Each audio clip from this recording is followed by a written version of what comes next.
லைலத்துல் கத்ருடைய இரவை அடைகிறான் என்பதை அவன் எப்படி அடையாளத்தை கொண்டு ஓரளவு முடிவு செய்ய முடியும்? அல்லாஹ்வுடைய தூதர் ஸல்லல்லாஹு அலைஹி வஸல்லம் சொன்னார்கள், லைலத்துல் கத்ருடைய இரவை நீங்கள் அடைந்தால், அல்லாஹ்வுடைய தூதருக்கு முன்னால் அந்த இரவை பற்றி பேசப்படுகிறது. அல்லாஹ்வுடைய தூதர் சொன்னார்கள், அந்த இரவில் சந்திரன் இருக்கும்.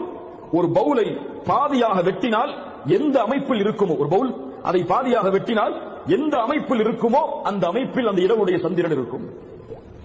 அல்லாஹ்வுடைய தூதர் ஸல்லல்லாஹு அலைஹி வஸல்லம் சொன்னார்கள், லைலத்துல் கத்ர், அந்த லைலத்துல் கத்ருடைய இரவு லேசான ஒரு இரவாக இருக்கும்.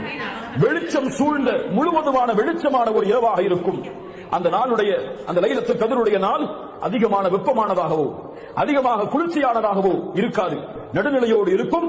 அந்த நேரத்திலே சூரியனுடைய, காலை நேரத்தின் சூரியனுடைய அந்த சிகப்பு நிறம் கொஞ்சம் கம்மியாக இருக்கும் என்று அல்லாஹ்வுடைய தூதர் ஸல்லல்லாஹு அலைஹி வஸல்லம் அவர்கள் சொன்னார்கள்.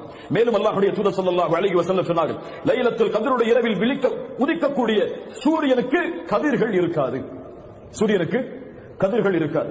இந்த அடையாளங்கள் தான் அல்லாஹ்வுடைய தூதர் ஸல்லல்லாஹு அலைஹி வஸல்லம் ஸஹீஹான அடிப்படையில் இன்னும் சில அடையாளங்களை சொன்னார்கள்.